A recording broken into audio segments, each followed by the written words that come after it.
Seja feliz você ligado nas imagens da TV Convenção. Estamos começando mais um Esporte em Debate nesta noite de quarta-feira aqui pela sua TV Convenção, que é a TV de Itu. Estamos aqui com três convidados muito especiais.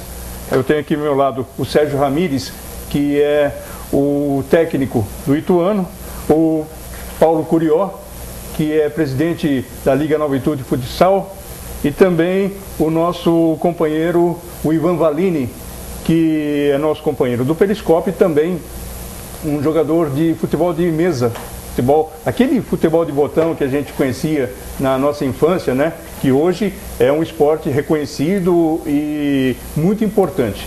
Então a gente já começa com o Ramires. Muito boa noite, obrigado pela sua presença. Sou eu que agradeço o convite, né? Boa noite aos telespectadores, a vocês, integrantes da mesa. Estamos aqui com prazer, né, para poder então conversar a respeito do nosso Ituano.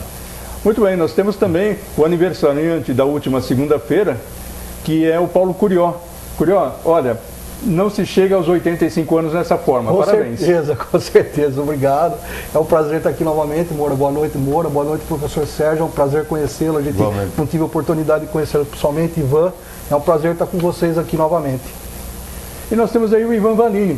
O Ivan já é mais íntimo das câmeras e é um homem de imprensa também, já trabalhou em rádio, trabalha conosco no Periscópio, mas é fera mesmo no futebol de mesa. Boa noite, Valini.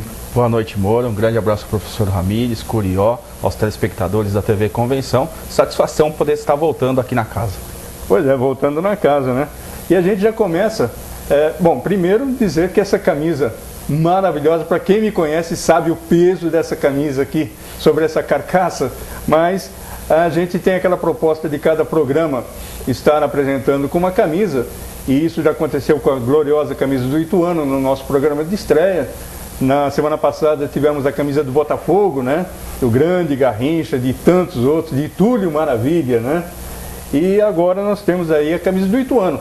E essa camisa aqui, porque realmente o Ituano é o assunto da semana, o assunto do dia, o assunto da semana no Brasil e no mundo. Porque Ronaldo, o fenômeno, acabou dando adeus aos campos de futebol. Valini, como é que você viu isso daí? Olha, amor, um anúncio mais que pronto, né? Já todo mundo indicava que terminaria assim em 2009, prolongou um pouquinho por causa da Libertadores, infelizmente não deu certo para o Corinthians. Aí foi uma coisa premeditada, não teve jeito, como ele mesmo assumiu, perdeu para o corpo, infelizmente. E aí, professor, como é que foi o adeus do Ronaldo?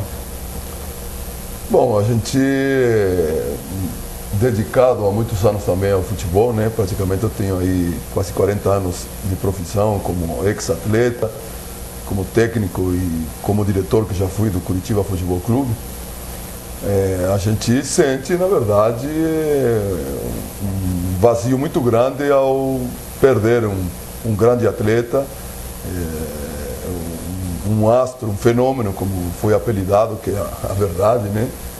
E que, devido aos problemas clínicos que ele teve, constante, depois de certo momento da vida dele, teve que abandonar o futebol, né?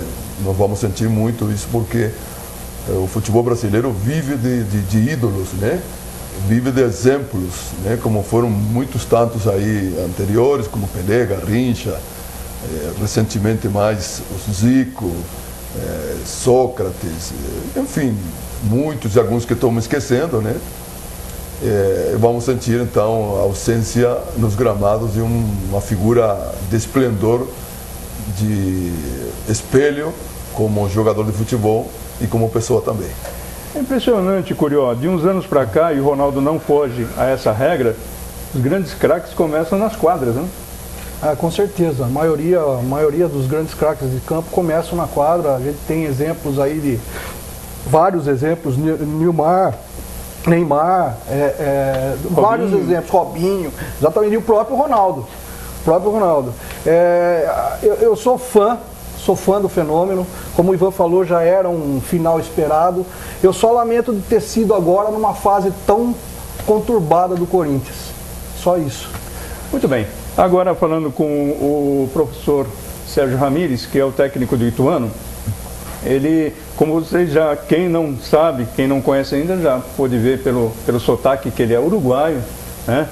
E eu não sei aonde que eu ouvi isso daí, mas foi recentemente em algum jogo do Ituano que alguém veio entrevistá-lo, para falar a respeito daquela célebre partida de futebol no Maracanã com o Rivelino, aqueles entreveros todos. E aí o Sérgio Ramírez falou, olha, se eu recebesse R$1 para cada vez que eu tenho que falar a respeito disso daí, eu estaria rico. Então, olha, R$1 aqui vai falar outra vez. Pode pegar, por favor, vai ficar mais rico. Que isso. Mas, de qualquer maneira, por favor, o que aconteceu? Na verdade, é um destaque que se dá, que não é um cartão de visita da minha parte, né? Muito pelo contrário, porque tiveram episódios épicos, eu diria assim, mais destacados do que o meu no Maracanã, né? Por exemplo, teve em 1960 e alguma coisa, uma final entre Flamengo, né? Eu tive o prazer e o orgulho de jogar no Flamengo 3 anos. Flamengo e Bangu, certo? No Maracanã, onde houve uma briga, acho que talvez 3 vezes mais destacada, mas de volume maior do que aquilo que aconteceu comigo no Maracanã em 1976, Uruguai e Brasil. Então teve, agora recentemente, teve também outros episódios em outros estádios. Enfim, e acho que tomou essa magnitude por se tratar de 2 seleções campeões mundiais, campeã olímpica, como é a Celeste Olímpica, né? Enfim, aquilo ali foi o que acontece no futebol normalmente. Eu, jovem, com 23 anos, um pouco também alucinado pelo Maracanã, pelo Rio, e também é próprio de nós, uruguaios e latinos, não levarmos desaforo para casa, né? Mesmo jovem, já, na verdade, a gente já leva isso dentro do espírito guerreiro que todos nós temos. E o Rivelino também tinha fama, né? Agora, claro, já com quase 60 anos, já estou um pouco mais aplacado, mas não muito também não. Enfim, eu acho que se destacou isso, como eu falei, né? Então foi um episódio que começou lá em Montevideo, no jogo de ida, onde o Rivelino foi expulso, né? Por ele ter aplicado uma falta violenta num atacante nosso. E eu jogando do lado, e eu, como sou nascido na fronteira, minha cidade onde eu nasci no Uruguai é fronteira com o Brasil, então praticamente eu tinha já o domínio da língua, principalmente dos xingamentos, né? Que é a primeira coisa que todo estrangeiro que vem a qualquer país aprende de imediato. E o Rivelino foi expulso lá, né, por uma situação violenta, e a gente ficou com isso na cabeça. Mas aqui, jogando aqui no Brasil, na verdade eu fiz uma falta no Zico, onde um colega meu, um quarto zagueiro chamado Chagas, acabou aplicando um pontapé no Zico no chão, e isso gerou um descontentamento, e aquele negócio de agarra e pega, e dentro desse bolo que se formou, o Rivelino aplicou um golpe de punho na minha boca, me cortou com os dentes, e ali eu fiquei já um pouco possesso, né, por essa situação, mas fomos para a falta, para a barreira. Eu estava dentro da barreira e já fiquei meio alucinado ali, querendo revidar, né? E Marco Antônio, aquele lateral esquerdo que jogou no Fluminense, no Vasco da Gama, cobrou a falta, a bola bateu na trave, ela voltou ao rebote, Dario Pereira, que era nosso meia, pegou o rebote, eu saí pelo lado esquerdo, ele me tocou a bola e o juiz terminou o jogo, né? Arpe Filho. E eu já tinha me esquecido, mas aí daqui a pouco veio a cabeça, né, que você pode ver no tape, que está até agora no YouTube, existe isso aí. Aí eu me lembrei e saí correndo atrás do Rivelino. Só que também eu, como novo, nem vi que eu estava correndo em direção ao Banco do Brasil, né? Certo? E não avisei para ninguém da minha seleção que iria fazer uma coisa dessa, né? Então, eu corri, mas o Rivelino me esquivou, caiu no túnel, mas eu caí no meio de todo o banco, dos companheiros que vieram acudir ali. Então eu tomei uma saraivada de chute, de soco, de jornalista, da polícia. Então todo mundo me atacou. A vítima foi você? Não, a vítima fui eu, na verdade. Então E aquilo ficou destacado ali, por isso. Então ficou marcado, e eu sei que nas transmissões que tem no futebol de domingo e quarta sempre está se destacando, mas talvez não digo por ignorância, porque todo mundo, o jornalista, todo mundo é informado, né, muito bem informado, mas eu tenho muita coisa mais interessante do que isso para ser destacada, como por exemplo tem aí, como eu falei em emissora de televisão, tem jogadores que estão servindo a seleção brasileira, grandes equipes do Brasil, que foram formados pelo meu trabalho, né? O último foi o Ramírez mesmo, né? O Ramírez está agora jogando na Inglaterra, né?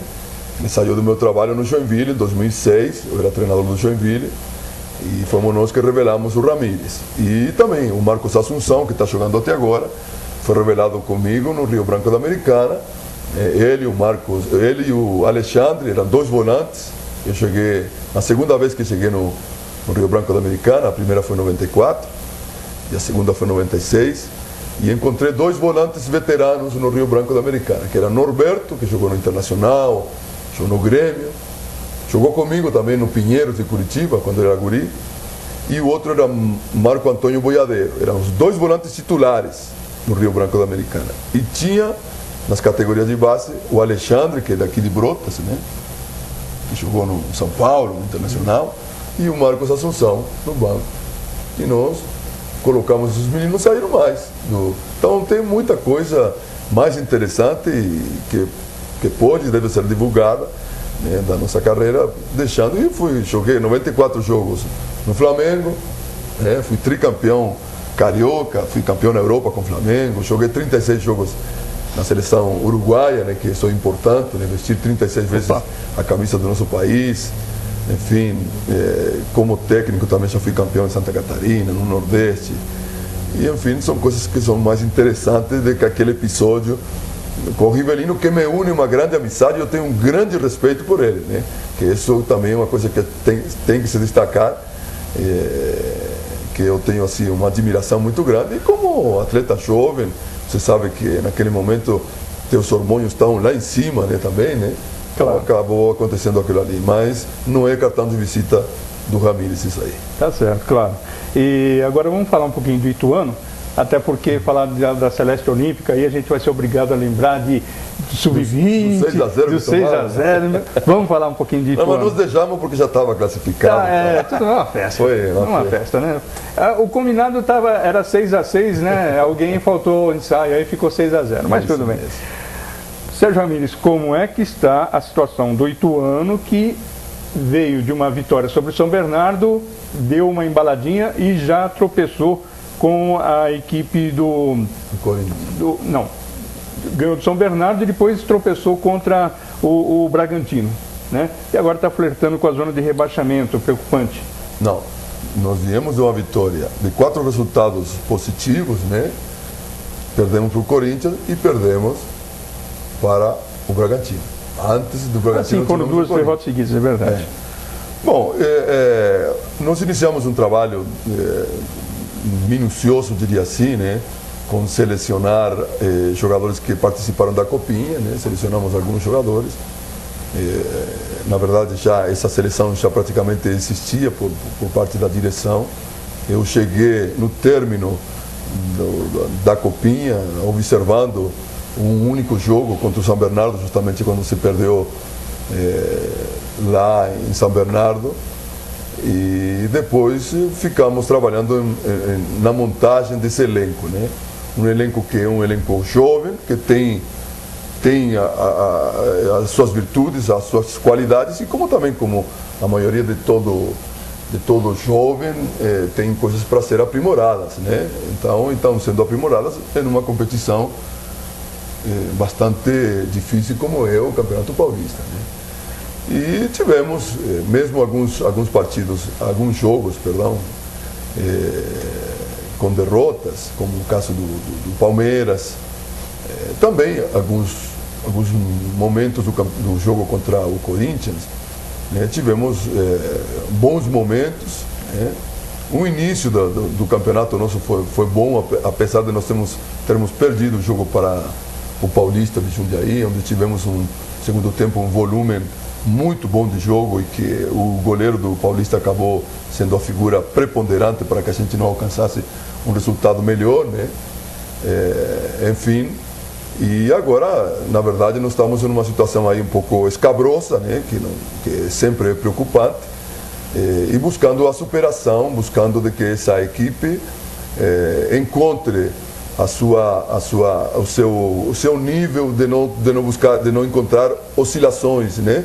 Como você mencionou, antes da derrota para o Corinthians, a gente via num bom procedimento em campo, né? Mostrando um bom futebol, um trabalho de tático bom e na sua parte individual também destacando-se alguns jogadores como o Jefferson. E como eu falei anteriormente, você tendo um elenco jovem, que muitos deles estão jogando pela primeira vez no Campeonato Paulista, de um nível alto como é, então encontra as oscilações que não são boas, são perigosas, né? São perigosas, mas temos aí essa busca do equilíbrio, né? Com algumas mudanças que a gente tem operado, tanto individuais como também no sistema tático. E enfim, buscar encontrar a melhor equipe para poder então disparar e não ter mais esses problemas.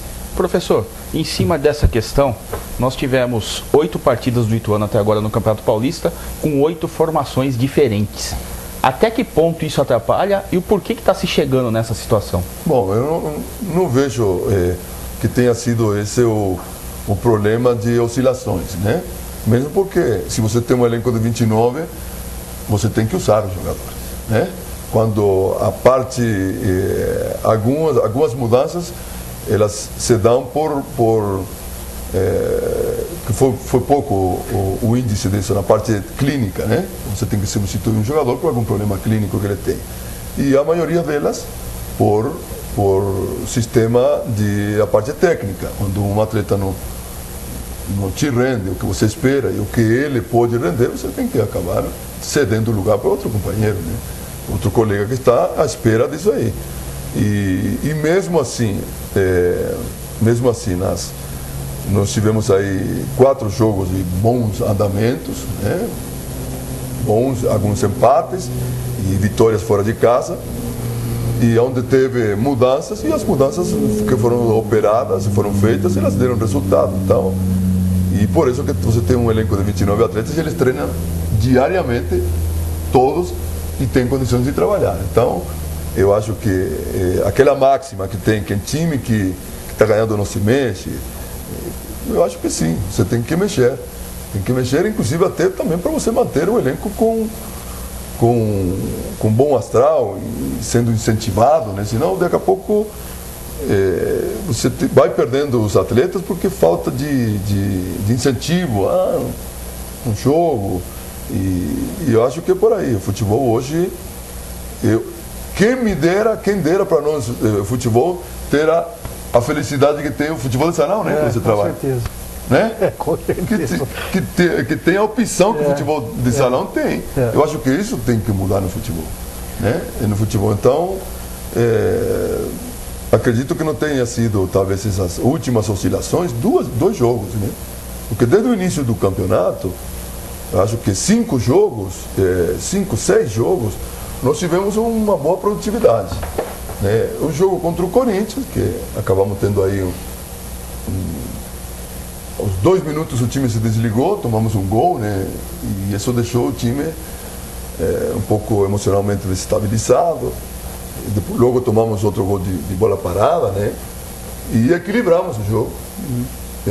Agora, há pouco tempo mesmo, eu estava editando algumas imagens do jogo do Corinthians. Então, eu revi o jogo pela segunda vez e eu vi, e os colegas de vocês que estavam na transmissão, comentando do volume de jogo, mesmo nós perdendo de 2-0, do volume de jogo que o Ituano estava imprimindo até esse momento. E logo após nós tomamos 2 gols, que eu considero que foram 2 gols bobos, né?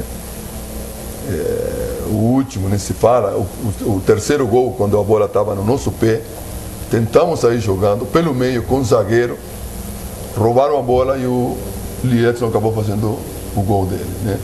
E o último foi num escanteio aos 45 44 minutos, foi todo mundo para o escanteio, pensando que talvez que se nós fazíamos o gol, valia 3 para empatar o jogo, né? E tomamos o contragolpe, né? Tomamos o contragolpe e acabamos tomando o quarto gol. E em cima dessa questão que o senhor falou, até me aproveitando para fazer uma outra questão, a gente percebe, pelo menos assistindo os jogos pela televisão, um Ituano um pouco defensivo no início do jogo. Aí acontece, por exemplo, o que a gente viu em Bragança. O senhor entrou no 3-5-2, tomou 2 gols, teoricamente, muito rápido e cedo. Aí, com uma alteração, o Ituano não só equilibrou, como passou a ter maior volume de jogo. Como que é para o técnico lidar com isso? Foi opção errada? Era aquilo mesmo que tinha que ser feito no momento? Não. Agora eu vou questionar a você o seguinte: você sabe qual é o esquema mais ofensivo que você tem? É o 3-5-2. Porque você tem 2 alas avançadas. E eu quero te colocar aqui, que contra os alas que nós temos, os laterais, chamados laterais, que não são laterais, são alas, todos são ofensivos. Os do lado esquerdo e os do lado direito. E nós estamos adaptando eles quando eu mudo o esquema para o 4-4-2, porque eles têm que marcar. Que eles não têm essa, falando um termo mais corriqueiro, né, esse cacuete de marcação. São todos jogadores de avanço. E a dificuldade para eles é muito grande, porque quando você marca com o ala do lado direito, como zagueiro, sobra um zagueiro e outro zagueiro pega aqui. O ala do lado esquerdo se pronuncia na frente, né? Quando a gente trabalha e muda de lado para que esse ala do lado direito saia de lá de trás para chegar na linha de fundo, é um caminho a percorrer muito longo. Quando você trabalha com 3 zagueiros e pronuncia os 2 alas aqui, o caminho deles é o que eles convém.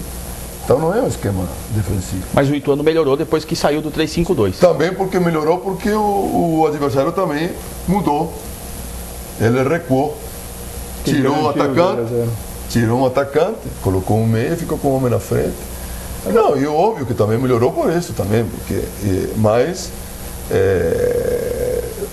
não tem, eu acho que um esquema de 3-5-2, ele, para mim, é o esquema mais ofensivo. Agora eu vou dar um apertão em você, Ramírez. É o seguinte, você é algo diferente da maioria dos técnicos, porque parece que existe uma convenção, um tratado que diz o técnico tem que substituir ou no intervalo ou com uns 10, 15 minutos do segundo tempo.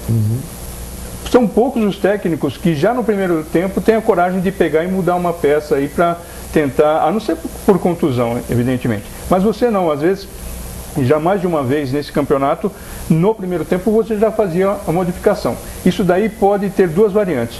Primeiro, o Ramírez é muito corajoso e tem muita visão de jogo para pegar e já, no primeiro tempo, já mudar um esquema. Esse é um lado. Outro lado, falar, o Ramírez, se ele vai fazer uma modificação logo no primeiro tempo, por que já não entrou com aquele que vai substituir? Como é que você vê isso daí? Não, então, eu não tenho esse negócio de... O jogo, claro que vocês também comentam o jogo quando ele já passou, não é? Do fato já acontecido. Ou acontecendo, essa é a facilidade, né? Não, acontecendo não. Ele já aconteceu. Então, há uma facilidade, né, de você poder colocar uma questão em questionamento de um fato já acontecido e não sendo antecipado, né? Antecipado. Então, o esporte é assim, o futebol é assim. Se eu tenho a intuição, eu tenho o conhecimento também do atleta, que eu tenho conhecimento do atleta, da parte técnica, da parte física e também da parte emocional, que é importante. Porque muitas das vezes você vê um atleta que erra 1, erra 2, erra 3 vezes e você já sabe que ele não vai mais ter reação. Então a gente não pode insistir, né? Porque com o atleta, você sabe, não pode insistir. Então aí é a hora que a gente não pode esperar os 45 minutos primeiro para depois alterar. A gente tem que dar essa alteração e a maioria das vezes dá certo. A maioria das vezes dá certo. Eu acho que talvez Se você espera um pouquinho mais, aí acaba acontecendo de que muitas das vezes esse atleta fica tão nervoso em campo que até é penalizado com cartão vermelho. E aí você perde todas as opções. Muito bem, nós já estamos praticamente no fim desse primeiro bloco, e a verdade é que nós gostaríamos de contar com o Sérgio Ramírez aqui para um programa inteiro, porque seria 1, 2, 3 programas que a gente poderia conversar, porque ele conversa muito bem e são muitas as perguntas, e realmente, mas enfim. Uma última pergunta, que é a seguinte: a gente tem acompanhado e feito um trabalho no jornal Periscópio, que chama-se A Dança dos Técnicos. E este ano em particular, teve clube dispensando o técnico antes do início do campeonato, né? E já são das 20 equipes, já são 8 que mudaram de técnico, e não chegamos aí na metade do campeonato ainda. Aliás, tem equipe que já teve 3 técnicos, no caso do Grêmio Prudente, por exemplo. Como é que você vê isso? O Juninho, ele tem por princípio também ser diferente da maioria, que o técnico é a primeira válvula de escape para o dirigente, para o mau dirigente, não é? E o Juninho, ele preserva o máximo que é possível. Como é que você vê isso? Você acha que a sua situação, pelos números da tabela, é ameaçada? Como é que está a cabeça do Sérgio Ramírez? Isso daí a gente fala porque, na verdade, o telespectador, nesse país, todo brasileiro é um técnico de futebol, todo brasileiro entende de futebol, é um comentarista, né? Então, eu acho que todo mundo que está vendo gostaria de saber o que você pensa nessa situação. Olha, eu tenho tranquilidade absoluta, né? A experiência que eu tenho dentro da minha profissão me dá essa tranquilidade, né? E também, o mais do que da experiência é o trabalho que a gente desenvolve. Então, também a gente tem autocrítica e se despe de vaidades, né? Certo? Tem que se despir de vaidades e ser, nesse momento, apostar no trabalho, né? Apostar no trabalho. Então, eu acho que o trabalho da gente está sendo um trabalho bom, temos um elenco jovem, ainda as minhas recomendações à direção é de que nós precisamos de reforços, certo? Há 2, 3 jogos atrás, se você pega a nossa formação e você lembra da Copinha que vocês acompanharam, nós temos aí 50% ou mais do time da Copinha, que a Copinha era um nível baixo técnico, e o Campeonato Paulista é um nível técnico lá em cima, né? Sim. Lá em cima. Então, ainda não tenho certeza que nós carecemos ainda de algumas peças, principalmente no ataque. Nós tivemos problemas aí com o Leandrinho, que veio para ser titular, a estrela do time, e apenas não jogou um jogo ainda. Tivemos ainda agora, praticamente perdemos o Elton, que teve uma fratura no pé, e enfim, a nossa recomendação é de nós recrutarmos mais atletas, inclusive com um pouco mais de experiência, né? Só que o mercado também não permite. Por quê? Porque os jogadores que estão no mercado agora são caros e alguns que pintam não são recomendáveis, né? Mas, como respondendo novamente, é uma tranquilidade. Estou sabedor do nosso trabalho, da nossa entrega para que o clube tenha um andamento superior a esse que está tendo, né? E a responsabilidade de todos nós. Então, não é apenas de uma pessoa como eu, como técnico, porque isso aí, como você disse, o comentarista, o torcedor, mas na verdade, por exemplo, o treinador não faz gol, não perde gol, não faz falta, quer dizer, então também nós cometemos erros, mas o mínimo, com certeza, o mínimo de erros. Se me permite, só em cima disso, professor, o senhor deve ter o senhor conversa com o Juninho no dia a dia com relação ao trabalho. Hoje, domingo, nós chegamos na metade dessa primeira fase do campeonato. Isso. O Ituano briga para não cair ou briga para ficar entre os 8? O início do nosso, a nossa programação, né, a nossa programação, ela sempre teve um único objetivo. Ninguém falou de brigar para não cair. Sempre o objetivo é classificar entre os 8. Eu acho que, inclusive até quando eu vim aqui, porque eu vim primeiro para uma entrevista, né? Então eu também perguntei, qual é a intenção de vocês? É novamente passar trabalho ou não? Nós queremos primeiro visar o G8. Então isso é, se você trabalha para não cair, então não é uma situação nobre. É uma situação de desgaste, você se desgastar constantemente. Então, é isso aí. A direção foi que, juntamente com o meu pensamento, é de trabalhar para ficar entre os 8. Muito bem, com essas palavras de otimismo do técnico Sérgio Ramírez, a gente está encerrando esse primeiro bloco. Foi um pouquinho além da previsão, mas porque realmente o assunto é do mais alto interesse. E a gente agradece a sua presença, deixando já as portas abertas, já conhece o caminho, né? Obrigado. Então, fica as portas abertas aqui. Muito obrigado pela sua participação. Eu que agradeço. Boa sorte para você, para o seu trabalho e para o Ituano. Para todos nós. Obrigado. Muito bem, vamos para um respiro e voltamos.